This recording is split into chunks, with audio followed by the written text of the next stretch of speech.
Ben arrivati con noi, buona giornata a tutti quanti. Allora, il tema di quest'oggi è un tema molto importante perché parliamo della sanità, in modo particolare ci occupiamo dell'USL 16, ma è un po' lo rappresentativo a livello regionale. Naturalmente in ambito Veneto, sappiamo che molti ci seguono anche dall'Emilia Romagna, poi Friuli Venezia Giulia e anche dal Lazio, ma la nostra attenzione è concentrata anche per questioni di comodità logistiche in quest'ambito qui. I protagonisti della nostra trasmissione saranno da un lato l'interfaccia, diciamo così, politica e istituzionale che rappresenta la Commissione Sanità in Regione, Antonino Pipitone, consigliere regionale dell'Italia dei Valori, ben arrivato, con un'esperienza in ambito sanitario e medico, quindi parla con cognizione di causa. Dall'altro invece proprio protagonista il direttore generale dell'USL 16 di Padova, ben arrivato Fortunato Rao. Grazie. Grazie di essere qui. Allora, tanti telespettatori ci hanno anche scritto, hanno chiesto di far capire loro che cosa sostanzialmente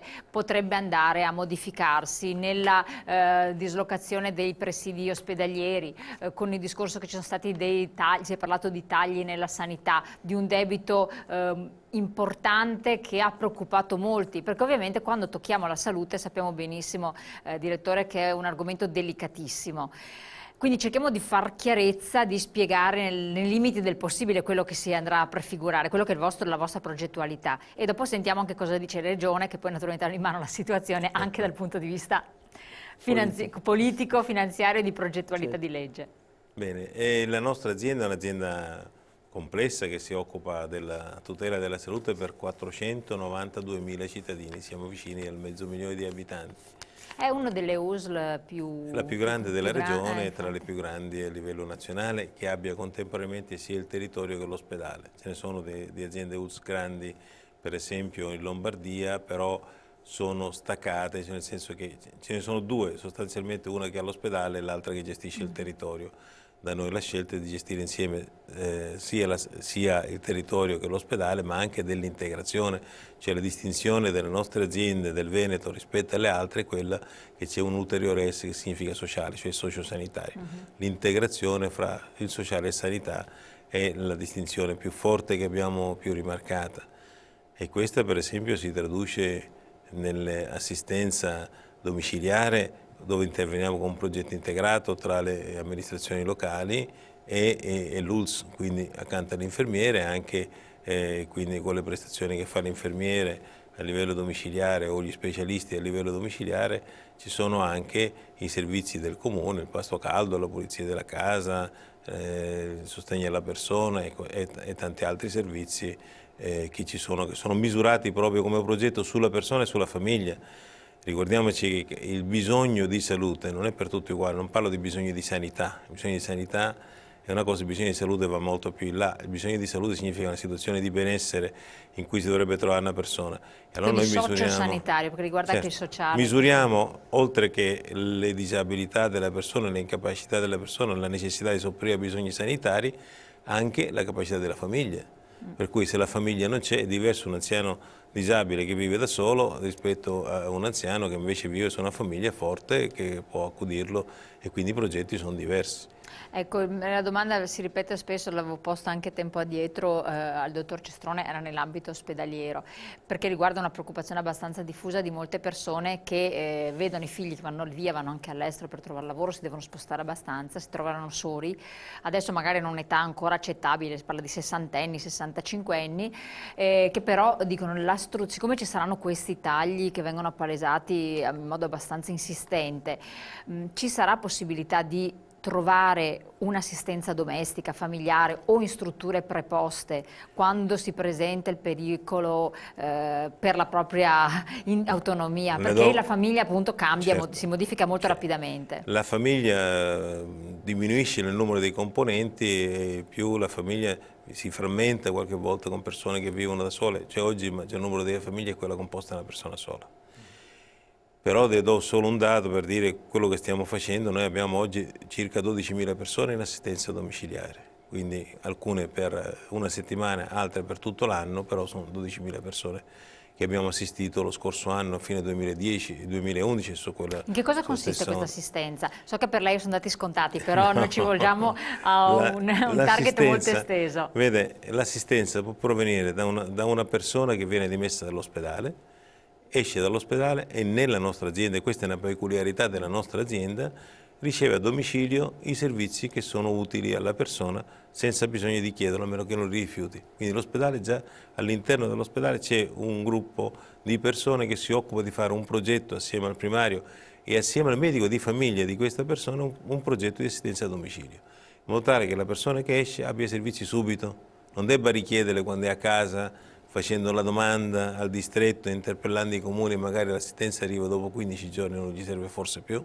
Certo. Quindi riceve l'assistenza immediatamente, questo è un caso peculiare nostro.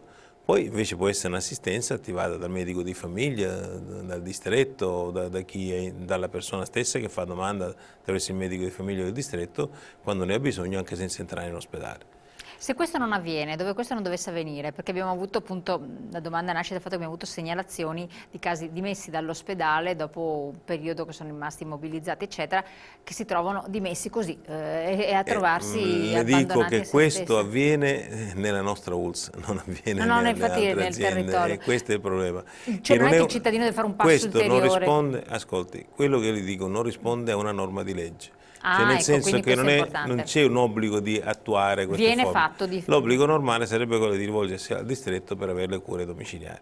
Noi abbiamo superato questa normativa rendendo più agile il discorso, più efficace la risposta che diamo nei confronti dei cittadini, più di qualità. Ecco, questo è molto importante. Consigliere, questo modus agendi, appunto adesso precisato il direttore, non c'è una legge che regola in questo senso, per cui magari può avvantaggiare dove c'è una buona pratica, certo, ma... non c'è una legge, ma ci sono, come dire, le esperienze, ci sono le scelte politiche e amministrative di un certo tipo. Quello che diceva il dottor Rao è la verità, nel senso che l'azienda di Padova, sicuramente l'ULSS di Padova, è molto come dire, interagente con il territorio, quindi c'è un grande dialogo che consente di dare maggiori risposte ai cittadini. È quello che tutta la sanità del Veneto dovrebbe fare, cioè spostare i servizi, spostare i medici, spostare le strutture dove ci sono i pazienti e non fare in modo che i pazienti vadano sempre in ospedale. Ecco, quindi questa è una risposta che da anni, tra l'altro, il dottor Rao ci sta lavorando, ci lavora, con ottimi risultati devo dire. Adesso hanno aggregato anche la parte di Piove di Sacco che sta andando anche in sintonia col resto dell'ULSS 16 di Padova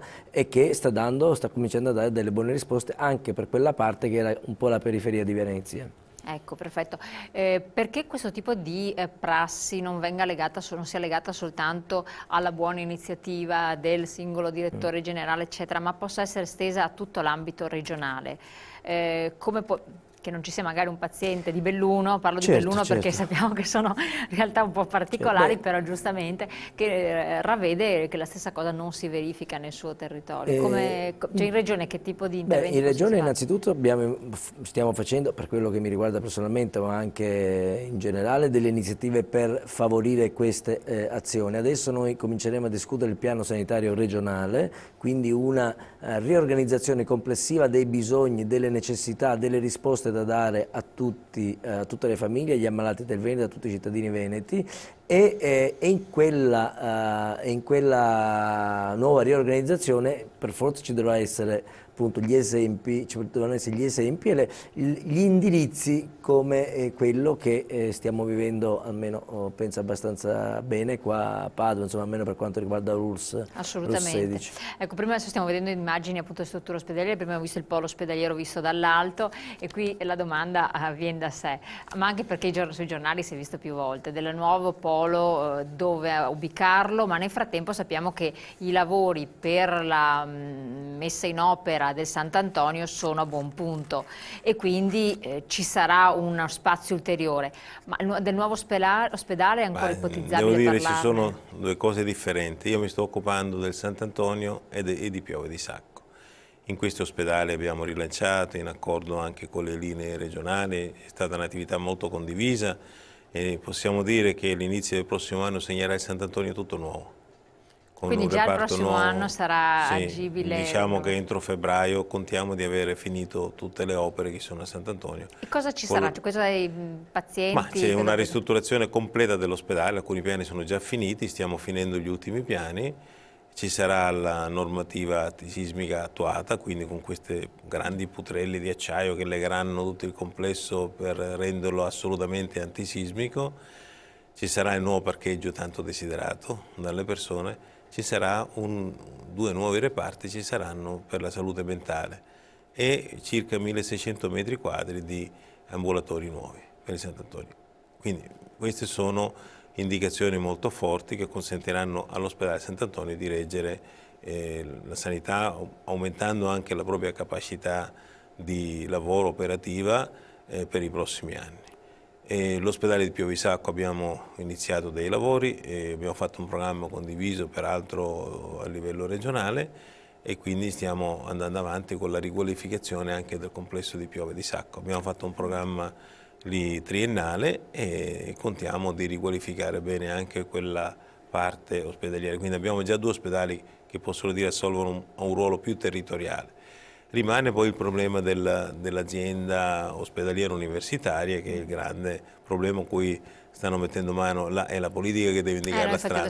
Noi tecnici possiamo attuarla, ma è la politica che deve indicare la strada, quindi Giunta regionale e Consiglio regionale certo, daranno la strada per il nuovo ospedale. Da quello che ho percepito sembra che si voglia fare, sulla scelta però le opinioni sono entriamo in un ambito. Allora, sulla scelta parliamo, sentiamo anche Pipitone, però dopo la pubblicità, pochi minuti. Consigliere, allora, lo so, la vedo sorridere, ma poi lei più che altro è anche all'opposizione, però comunque ha un ruolo importante.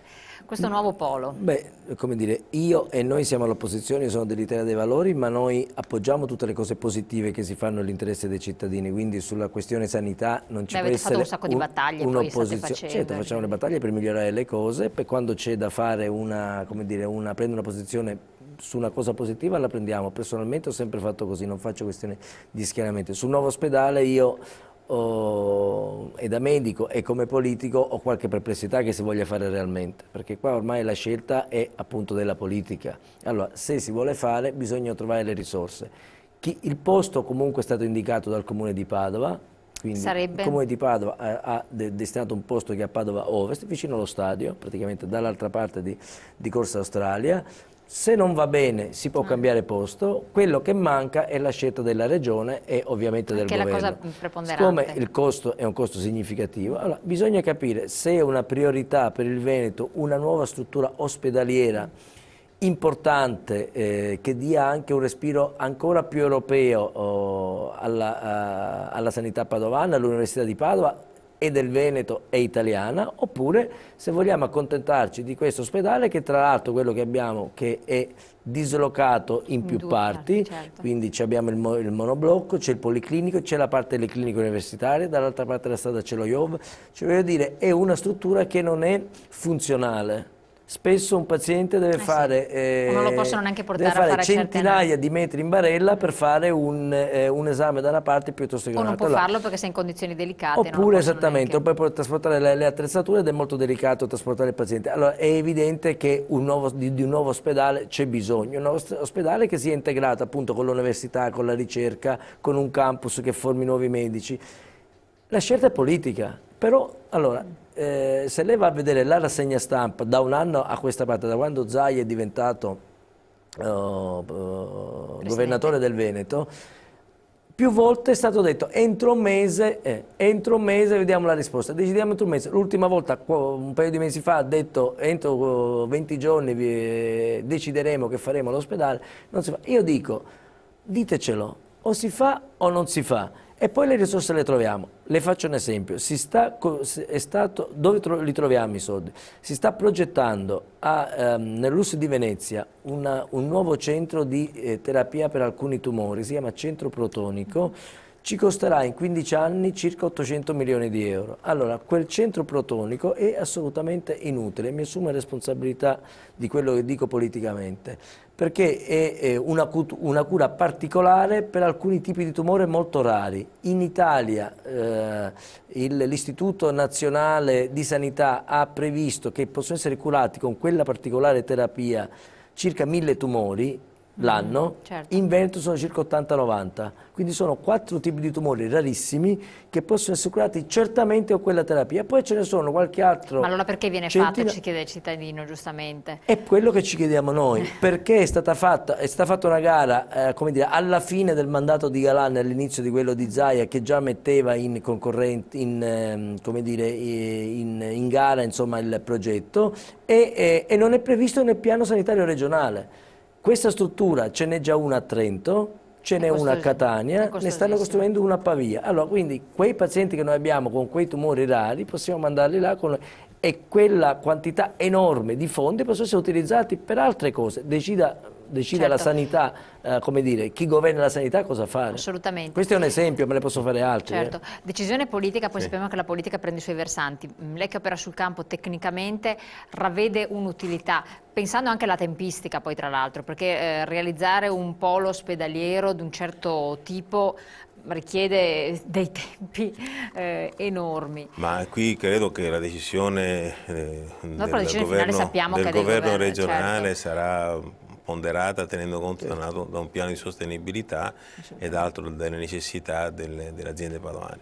Tra l'altro in questo campo c'entra anche l'insieme della rete ospedaliera, che non è estranea a questo, che credo possa dare anche una dimensione maggiore a tutto l'intervento. Cioè, penso che Sant'Antonio è un ospedale appena ricostruito, Piove di Sacco sta avviando la ricostruzione, Campo San Piero è un ottimo ospedale e stanno facendo l'ospedale nuovo.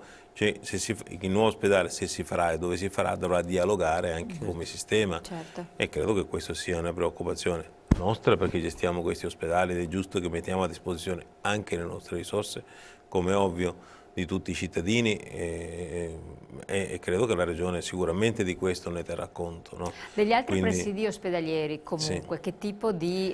diciamo che l'assistenza ordinaria, l'assistenza al malato cronico, l'assistenza, quella che fanno il 90% dei cittadini, si potrà trattare sicuramente negli ospedali già esistenti.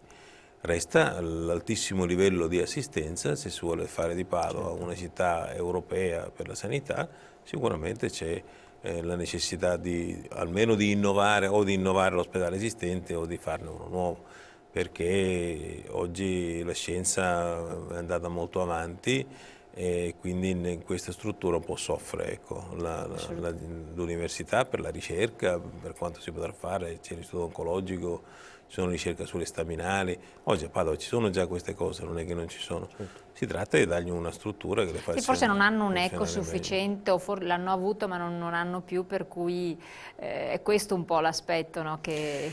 Oddio, dal numero dei pazienti che arriva vuol dire che l'eco c'è, perché però c'è stato un calo, è stato segnalato comunque un calo di flussi verso la nostra regione, verso il anche la provincia di Padova, questo senza dubbio, e molti sono andati verso il Friuli Venezia Giulia per esempio, no? Cosa dice il consigliere? Sì, questo è uno dei problemi, nel senso che si è visto negli ultimi anni una maggiore quantità di veneti che vanno a curarsi in altre regioni, non solo quelli di frontiera, cioè quelli che abitano vicino la frontiera della Lombardia o del Friuli, ma anche gente che sta distante. Questo sta a indicare che l'offerta sanitaria di queste regioni viene preferita a quella che diamo noi, pur avendo noi un'offerta sanitaria buona, devo dire. Allora bisogna rivedere un po', questo è un costo per la Regione ovviamente, perché poi la Regione Veneto deve pagare le prestazioni che fanno i nostri... Invece che avanzare dei crediti. Esattamente, allora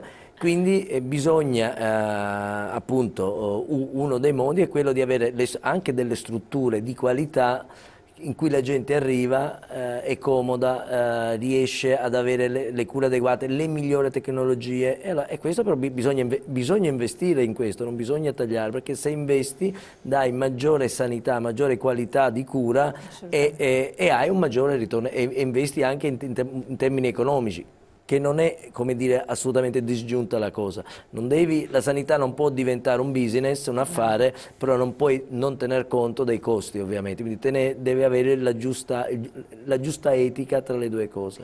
Ecco, direttore, c'era stato questo buco pauroso della sanità regionale che ha spaventato non poco. È stato ripianato, però semplicizzando... Come? No, dico, hanno fatto un mutuo, dico, da Cioè, da €1 miliardo.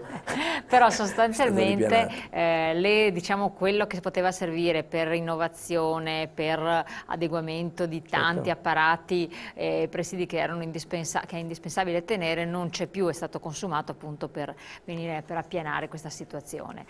Che cosa quindi si profila operativamente? A parte che poi tra l'altro l'USL 16 c'è proprio notizia di quest'oggi, anzi di ieri sui giornali, ha due cifre, meno 13 milioni di euro di debito, così almeno se risulta dai giornali. Spieghiamo un attimo ai nostri telespettatori. Allora, per quanto riguarda il buco di bilancio profilato e richiamato più volte durante i mesi scorsi, poi abbiamo visto che il buco di bilancio non c'è, perché in effetti con i trasferimenti che dà lo Stato sono stati sufficienti per pagare tutte le spese sanitarie, in più per raggiungere, se non ricordo male, 57 milioni per quanto riguarda l'ARPAV, che non è funzione sanitaria, e 53 milioni per il sociale. Ha deciso così il Consiglio regionale, la Giunta, va benissimo, Quindi però sono 110 milioni in più risparmiati, vuol dire sono stati risparmiati da quelle spese, e alla fine sono avanzate anche 12 milioni e mezzo di euro dal sistema complessivo, e che la Regione all'inizio dell'anno dà degli obiettivi di diminuzione di spesa o di contenimento della spesa, eccetera, e noi siamo rimasti fuori perché da quella cifra bisogna tenere conto che la Regione ha aumentato una serie di prestazioni obbligatorie, perché noi abbiamo dovuto corrispondere alla differenza dell'aumento. Ora, facendo noi sanità per 492.000 abitanti, evidentemente la somma è di gran lunga maggiore rispetto a quella di altre aziende che ne hanno 60.000 di abitanti. Mi spiego? Infatti, questo è un aspetto che va sempre tenuto in conto, però tante volte si trascura. Le dico, oggi il nostro fabbisogno è di circa 85 euro in più di quota annua per cittadino. È chiaro che 85 euro di quota in più annua per cittadino moltiplicate per 500.000 abitanti fanno 40 milioni di abitanti, 40 milioni di euro, ma ci sono delle aziende che hanno un fabbisogno di 200-300 euro di quota, anche se sono più piccole, che vuol dire che questo dà un'efficienza diversa però nella gestione della sanità.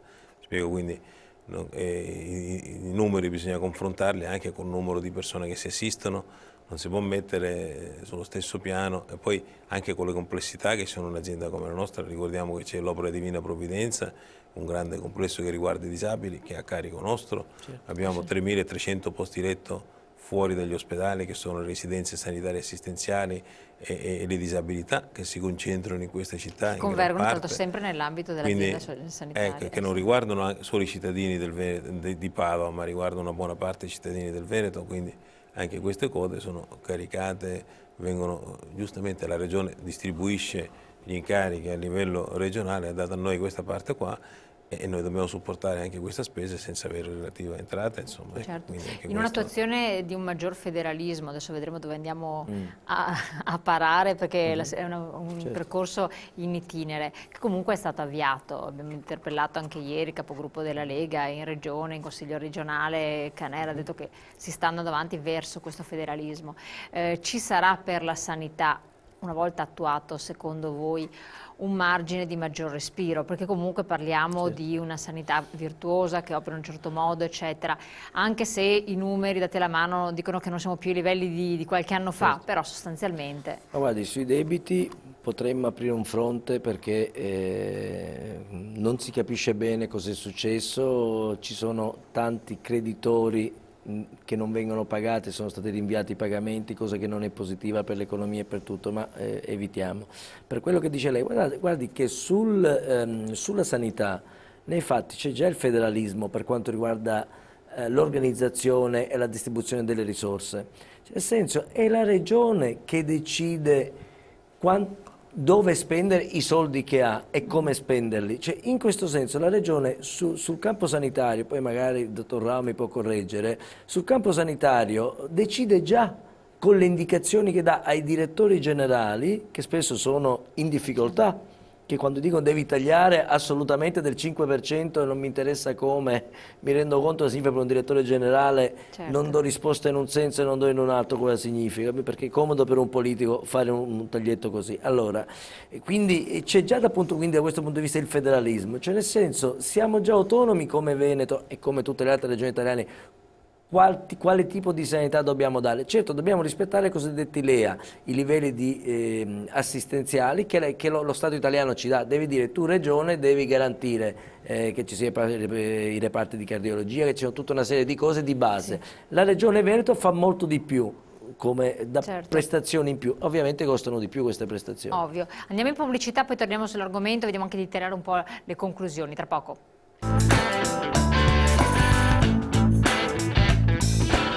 Allora, ritornando a noi, ritornando al nostro discorso, allora, strutture intermedie che sono fondamentali.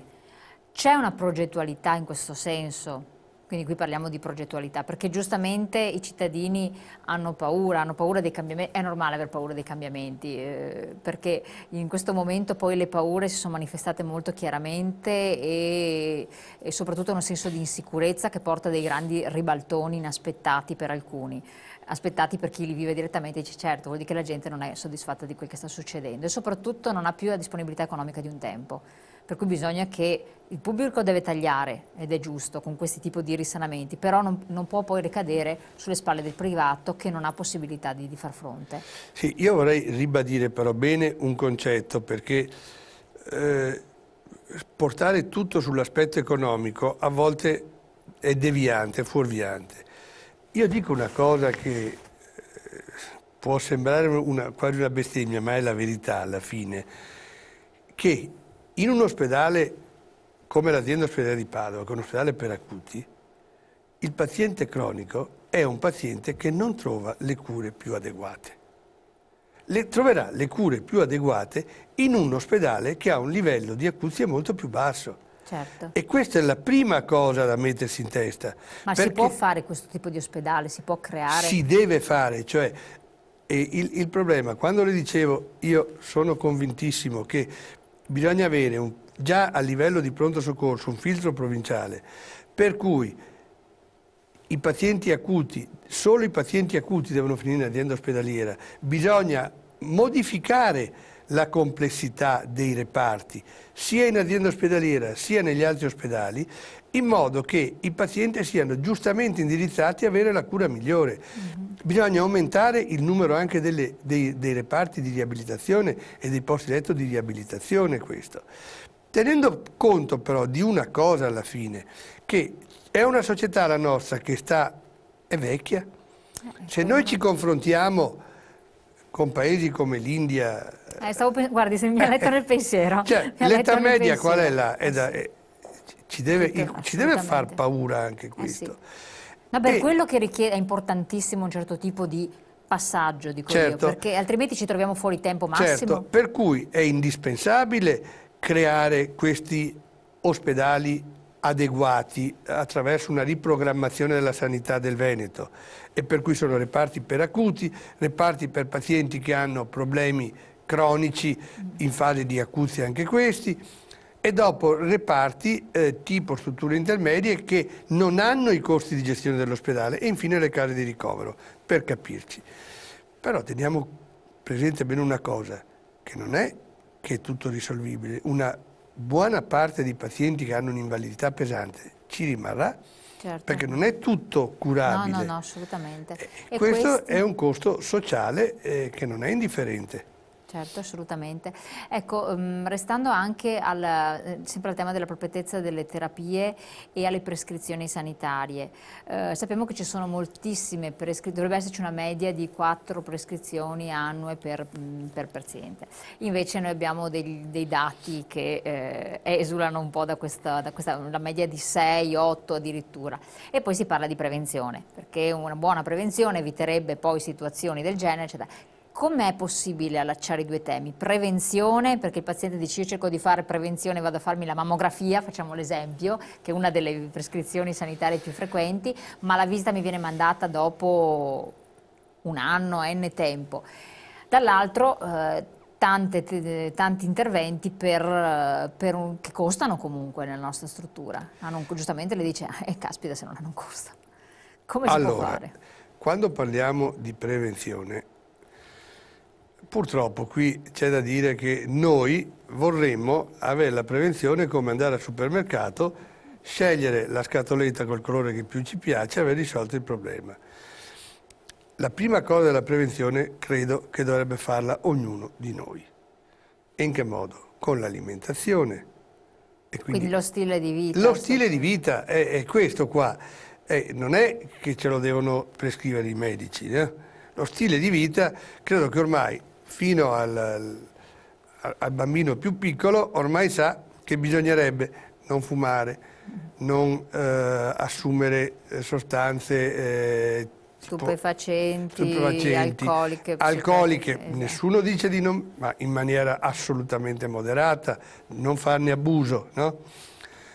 Fare movimento, queste sono le cose che incidono di più alla fine, perché dopo se andiamo a pensare a quello che spende la collettività per la prevenzione dei tumori, e quindi tumori del colon, tumori della mammella, eccetera, spende una cifra altissima per avere dei risultati di pochi numeri alla fine, che per carità vale la pena e sia ben chiaro, perché la vita è importante. No, infatti, perché Ma cosa risparmieremmo con gli stili di vita, che è un compito che ognuno di noi deve porsi? Perché non possiamo mica pensare che arriva lo Stato e mamma e ci risolve tutto. Dobbiamo pensarci anche noi. Quindi, prima di piangere sulla prevenzione, che ripeto è giusta e sacrosanta, credo che anche il cittadino debba dire mi ci metto io, seguendo degli stili di vita. In alcuni paesi, e secondo me fanno bene, se uno per esempio fuma, nel momento in cui si ammala di una determinata malattia, vedi cancro del polmone perché fuma, lo Stato gli fa anche pagare. Perché ora, questo forse nella nostra mentalità può essere eccessivo, però io credo che questo dovrebbe far riflettere, perché è dovere di ogni cittadino pensare a una prevenzione, cioè in che senso una prevenzione? Avere uno stile di vita che gli consenta di stare il meglio possibile e di prevenire tutta una serie di malattie. Anche se ci sono insorgenze patologiche che prescindono purtroppo... Per carità, i tumori eccetera, abbiamo qui la prevenzione. Anche perché il nostro ambiente non è tra i più sani.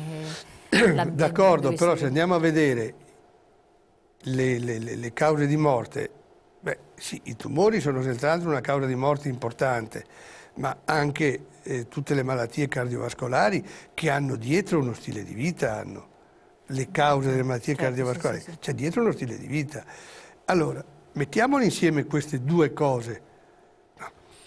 Lei diceva, io credo che la prevenzione dei tumori della mammella e del colon, eccetera, sia una prevenzione che sta funzionando molto bene, che dà dei risultati. Quindi dà dei risultati. A questo punto bisogna anche che il paziente si autoaiuti, per non diventare paziente, si autoaiuti, perché a un certo punto la sanità potrà intervenire fino a un certo punto.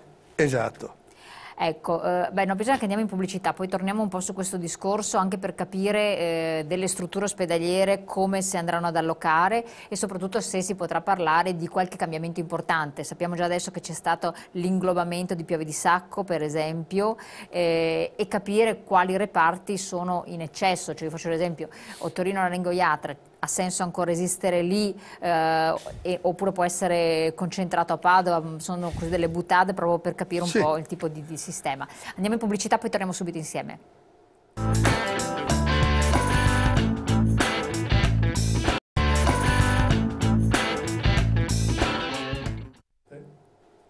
Allora, accorpato all'USL 16 abbiamo detto Piove di Sacco in provincia di Padova, per chi ci segue da fuori regione, non ha questa tipo di realtà. È un tipico esempio, abbiamo due strutture ospedaliere, ospedale di Padova, centrale, il monoblocco, tutto il complesso Sant'Antonio e dir si voglia, poi abbiamo la struttura di Piove di Sacco. Che cosa è successo tecnicamente? E capiamo anche i vantaggi o gli svantaggi di questa situazione. Allora, è successo tecnicamente che l'ospedale di Piove di Sacco è stato annesso alla ULSS 16, che era una cosa anche fisiologica, perché un po' il riferimento di Piove di Sacco è più su Padova che su altre realtà, che su Venezia o altro, no? Ora, la cosa che è importante a questo punto è la programmazione, come giustamente diceva lei prima. Faccio un esempio. Ha senso avere, perché ci sono 3 neurologie, una in azienda ospedaliera, una a Sant'Antonio e una a Pieve di Sacco. Da un punto di vista tecnico ne basta una unica. E allora una unica è giusto che sia in azienda ospedaliera, le altre due possono essere riciclate. Invece che fare neurologia si possa fare un reparto di lunga degenza, per esempio. Ma chi deve decidere questo? È la programmazione regionale. E quindi la regione, La regione che sta lavorando, a mio avviso, bene da questo punto di vista adesso. Quindi la preoccupazione è cos'è? È che qualcuno, qualche primario, possa perdere i suoi vantaggi, e credo che questo poi di fatto non esiste, perché si trovano sempre gli ammortizzatori. Ma la trasformazione è indispensabile. Non ha senso voler avere in Pieve di Sacco un ospedale per acuti che magari fa concorrenza all'ospedale Sant'Antonio o addirittura vuol fare concorrenza all'azienda ospedaliera, perché è una cosa insensata. Io credo che sia giusto tener conto di quello che si può fare in quel tipo di ospedale. Assolutamente. Cioè, rifare, è l'esempio un po' che si rifà sempre, no? Le cardiochirurgie, per esempio. Ce ne sono troppe nel Veneto, anche quelle andrebbero ridotte. Ma ce ne sono troppe e non vengono sufficientemente utilizzate, valorizzate, oppure perché se queste cardiologie funzionano a pieno regime vuol dire che tutto sommato c'è un'esigenza di un certo tipo. È quello importante capire, perché neanche avere una struttura come l'ospedale di Padova, che poi tutti sappiamo i problemi di logistica, di struttura, eccetera, che sono immensi perché è una struttura vecchia, insomma, ha fatto il suo tempo, e prima di costruire un'altra comunque ci vuole un bel periodo, quando viene deciso dove verrà fatta, eccetera. Concentrare tutta Padova è fattibile o è meglio a un certo punto che veramente dove ci sono strutture efficienti, faccio l'esempio di Campo San Piero della situazione, che non è un ospedale da buttare via, mi sembra. No, ma Campo San Piero, adesso parlavo di cardiochirurgia, non ha... Esatto, no, faccio l'esempio, tutto sommato che vanno ad assorbire un qualcosa che Padova non riuscirebbe a sobbarcarsi. Io dico chiedo, una cosa per carità, io credo però che almeno su una cosa bisognerebbe essere d'accordo, che quando non c'è quel numero minimo di patologia che viene data come indicatore in tutta la letteratura medica, se nel momento in cui non viene rispettato, a quel punto dovrebbe essere automatica la chiusura. Quindi vuol dire che non sono a pieno regime, quindi tutto sommato c'è una... Non a pieno regime, no, è peggio. Non sono a un regime minimo. Minimo addirittura. E questo succede. Ora, qual è lo svantaggio? Che se io, mettiamo che io sia un ginecologo, e faccio 100 parti all'anno in tutto il reparto, ho un'esperienza assolutamente inesistente. Di fronte a un caso serio, drammatico, non ho la capacità di intervenire. Allora qua si continua purtroppo, perché poi ci sono, la cosa purtroppo parte dai medici, lo devo riconoscere, perché per difendere il loro campicello, no, il politico ci si aggiunge, ma bisognerebbe avere la assoluta, e questo è l'interesse della collettività. Le strutture che non hanno il minimo sufficiente devono essere chiuse perché rappresentano un pericolo per il paziente. Questa è la chiave di lettura giusta. Perché non c'è personale qualificato all'altezza. Non può essere qualificato perché è come se uno, io faccio degli esempi anche banali, no? Se io mi metto a far da mangiare, mi arrangio. Se invece di mettermi a far da mangiare una volta ogni mese, ogni 2 mesi, ogni 3 mesi, faccio da mangiare ogni giorno, sicuramente miglioro. Poi se non sono cretino diventerò anche magari un bravo cuoco, ma se non lo faccio sempre. Siccome si tratta di manualità, specie per il chirurgo, se non c'è manualità diventa un problema abbastanza. Diventa un problema. Allora, questa è una cosa importante da ribadire. Per le cardiochirurgie, sicuramente noi a Padova abbiamo dei problemi di spazio oggi, però per esempio Verona lo ha risolto brillantemente, adesso ha degli spazi enormi, no? Certo. Io credo che anche a Padova arriveremo adesso rapidamente a risolvere questo problema. Ma il problema va impostato prima in linea di principio, cioè quali sono le cose a cui attenersi. E per esempio quella che una neurochirurgia deve avere un determinato numero di pazienti perché sotto quel numero non c'è qualità. Assolutamente. Ecco, questo è il messaggio che io vorrei dare alla gente. Che farlo capire. Ecco, siamo giunti al termine, proprio l'ultima buttata perché ce l'hanno chiesta tantissimi ogni volta, i CUP. Molti lamentano la non completa efficienza di questo benedetto CUP, che è una disperazione per chiunque debba rivolgersi. C'è possibilità di renderlo più efficiente, di non tenere questi tempi mostruosi? C'è chi si sta esasperando, chi va addirittura in ospedale, poi fa delle code, si chiede un permesso di qualche ora per lavoro, poi deve starci più di mezza giornata. Abbiamo anche delle interviste che non abbiamo tempo di mettere in onda, ma magari approfondiremo in seguito. Allora, diciamo esattamente, non è il problema il CUP questo, è il problema della prenotazione telefonica, no? Perché il CUP... Centro unico di prenotazione, certo, però la prenotazione telefonica. La prenotazione telefonica.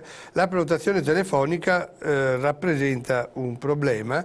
La gara che ha fatto la ULSS 16 è stata vinta adesso da una ditta che dovrebbe, io mi auguro, dovrebbe migliorare questa... Però la soluzione, a mio avviso, non è questa. E questa è comunque una soluzione costosa. Io credo che la soluzione migliore su cui bisogna puntare è che nel momento in cui il medico di base prescrive un esame ci sia il collegamento, e noi l'abbiamo già diretto tra medico di base e l'ospedale. E questo è, bisogna trovare gli aspetti in accordo con i medici di medicina generale, questa è la via vera. Assolutamente, ma anche via telematica, insomma ci troviamo in un sistema informatizzato, dovrebbe essere tale. Cioè, il sistema informatizzato è previsto, però gli anziani da soli no, non lo usano. No, assolutamente impensabile. Sarà possibile? Questo, noi già per esempio trasmettiamo le risposte degli esami a casa, vengono mandate per via internet. Certo, no, ma proprio la prenotazione attraverso il medico di base. Sarà possibile. La prenotazione del medico di base, questo è un problema che deve essere discusso con i medici di base, ma quella è la vera soluzione del problema, secondo me. Fattibile? È fattibile, speriamo e non difficile. Ecco, esatto, speriamo che venga, tutti quanti si auspicano che possa essere fatta il prima possibile, anche per agevolare chi poi non può utilizzare il terminale, insomma. Grazie dottor Cestrone, veramente molto gentile di aver partecipato al nostro approfondimento, grazie a voi di averci seguito, noi come sempre ci ritroviamo domani, anzi ci troviamo stasera alle 21, dalle 21 alle 23 c'è il nostro approfondimento, parleremo di tasse e tartassati, non perdete l'appuntamento, potete sempre partecipare con le vostre telefonate e i vostri sms, grazie. Grazie, arrivederci.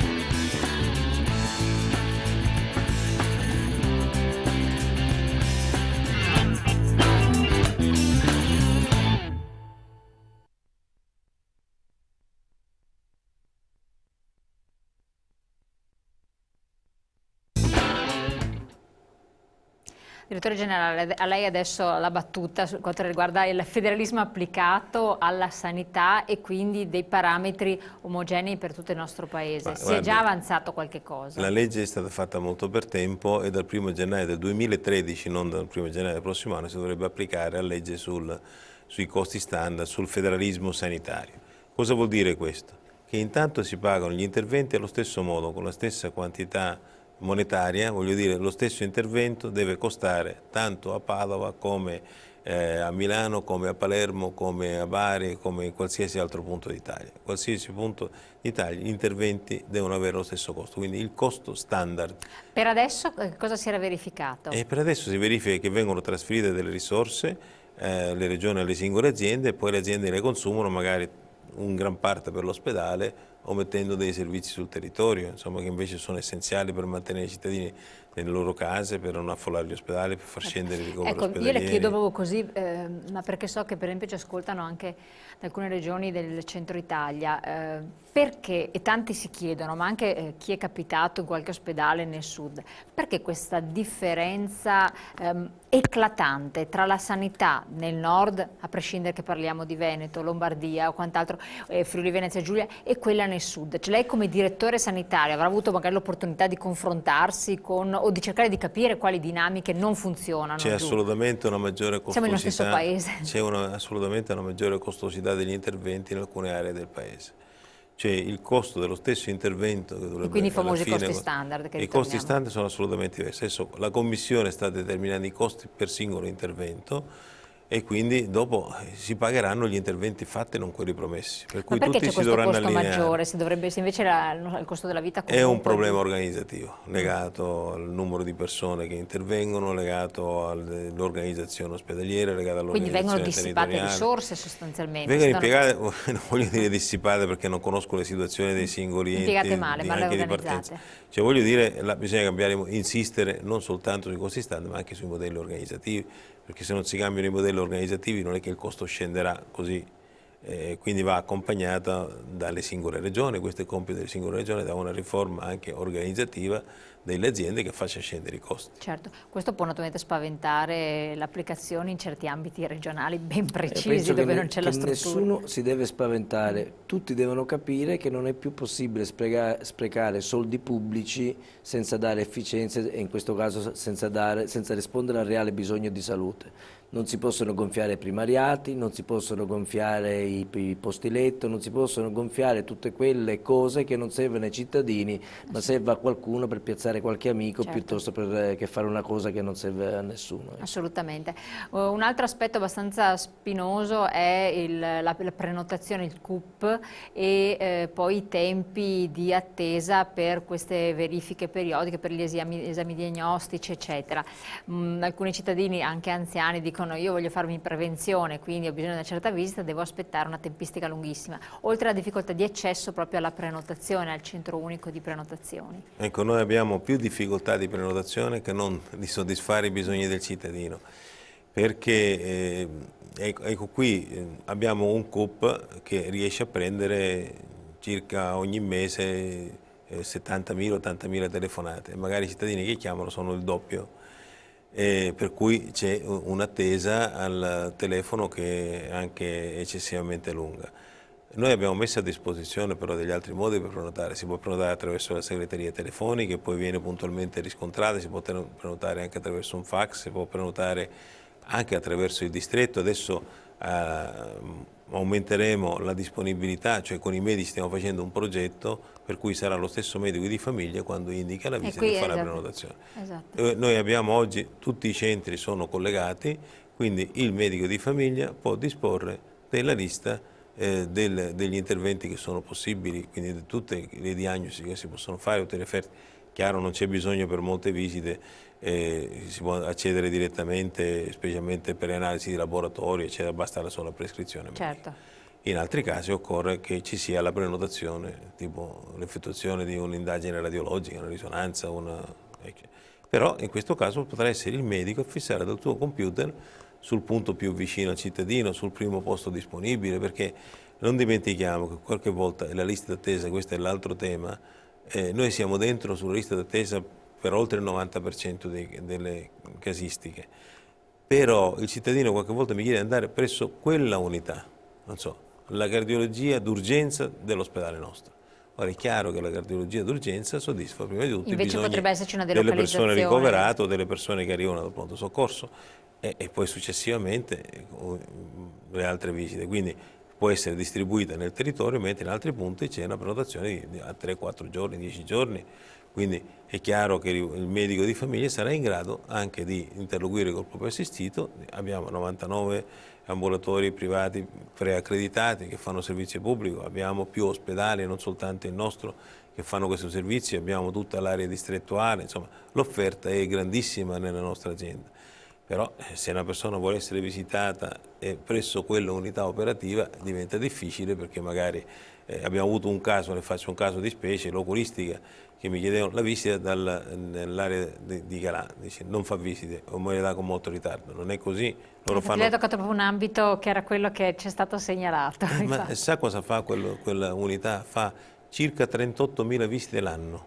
Però queste 38.000 visite l'anno di solito sono seconde visite, cioè nel senso che servono per preparare per un intervento operatorio, per un intervento grave. Se una persona si deve far misurare il campo visivo o semplicemente controllare gli occhi, non c'è bisogno che vada all'ospedale dove c'è questo altissimo livello di specializzazione, è sufficiente anche un medico oculista che si trova nel distretto. Ne abbiamo per esempio aggiunti ancora 2 nell'ospedale che fanno solo questo lavoro. Certo. Se uno mi dice voglio essere visto dall'unità di Galanti, fa già 38.000 visite, credo che neanche facendo la notte riusciamo a compensare, se tutti vogliono andare da lui, dal numero delle richieste. Poi le devo dire l'ultima cosa, c'è anche un po' di consumismo sanitario, cioè vale a dire il medico di famiglia gli dice guarda che puoi vedere, adesso va bene, un normale controllo di routine, rivieni fra 2 anni, dopo 6 mesi magari la persona si ripresenta a visita togliendo il posto a un altro che e qui ama già. entriamo in discussione un altro aspetto importante, lo giro anche a lei come dottore. Sì. Il medico di base, ci sono medici di base, i cittadini segnalano comunque molto efficienti, capaci, con esperienza, che si aggiornano, hanno anche una sensibilità umana, altri del tutto carenti.